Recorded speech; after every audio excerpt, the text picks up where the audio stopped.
विधानसभेच्या अनुषंगाने नवनवीन घडामोडी आता पाहायला मिळत आहेत। महाराष्ट्र नवनिर्माण सेनेने आता आपला तिसरा उमेदवार जाहीर केलेला आहे। सध्या राज ठाकरे हे मराठवाड्याच्या दौऱ्यावर आहेत। मराठवाड्याच्या विविध भागामध्ये जाऊन ते दौरे करत आहेत। याच अनुषंगाने आज राज ठाकरे लातूर दौऱ्यावर आले असताना लातूर ग्रामीणमधून संतोष नागरगोजे यांची उमेदवारी राज ठाकरे यांनी जाहीर केलेली आहे। आताच्या क्षणाची सर्वात मोठी बातमी या क्षणाची आपण पाहतो आहोत। महाराष्ट्र नवनिर्माण सेनेच्या वतीने लातूर ग्रामीणमधून आता तिसरा उमेदवार दिल्यामुळे आता लातूर ग्रामीणची निवडणूक अधिकच रंगतदार होण्याची शक्यता नाकारता येत नाही।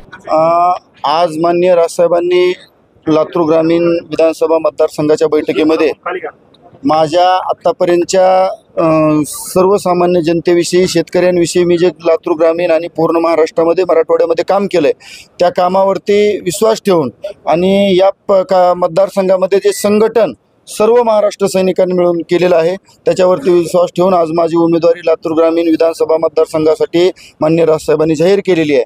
आणि त्याबद्दल मी राजसाहेबांचा खूप खूप आभारी आहे, अमित साहेबांचा आभारी आहे, मी सर्व वहिनींचा आभारी आहे, सर्व माणसाच्या नेत्यांचा की मला या लातूर ग्रामीणसाठी एक विधानसभेसाठी संधी त्यांनी जी दिलेली आहे त्याबद्दल सर्वांचा मी आभारी आहे। संतोष भाऊ तुम आगे बढ़ो। दुसऱ्या बैठक आहेत, लातूर ग्रामीणची पहिली बैठक होती, आता उदगीरची बैठक सुरू आहे। तर लातूर ग्रामीण म्हणजे आता साहेब कोणत्या करते आता मला त्याची काही कल्पना नाही।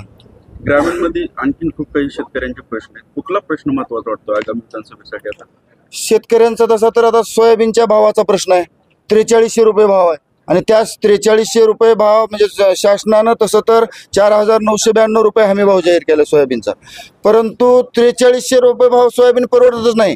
काल शेतकऱ्यांनी लातूर ग्रामीणच्या निवेदन दिलं राजसाहेबांना आणि त्याच्यामध्ये सोयाबीनचा टोटल खर्च किती होतो, सोयाबीनला जवळपास एका एकरला 7 क्विंटलचा उतारा येतो आणि 7 क्विंटलला 7×28 म्हणजे 30,000 रुपये उत्पन्न होतं आणि जवळपास 28-29,000 रुपये खर्च होतो एका एकरला। त्याच्यामुळे सोयाबीन शेती परवडत नाही आणि आपल्या जिल्ह्यातलं प्रमुख पीक सोयाबीन आणि हरभरा आहे।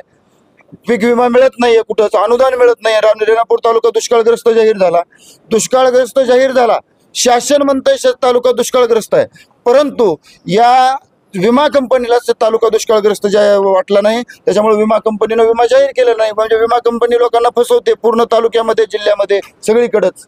हा प्रमुख प्रश्न आहे, ऊसाचा प्रश्न आहे, म्हणजे असे अनेक प्रश्न आहेत शेतकऱ्यांसंदर्भातले। घराणेशाहीला ब्रेक लागणार। जनतेला जर समजा जनतेने कामावरती फक्त आणि फक्त कामावरती मतदान केलं तर मला 100% खात्री आहे की फक्त आणि फक्त महाराष्ट्र नवनिर्माण सेनेचं काम मतदारसंघामध्ये जास्त आहे आणि त्या पद्धतीने मतदान झालं तर घराणेशाहीला 100% ब्रेक लागू शकतो।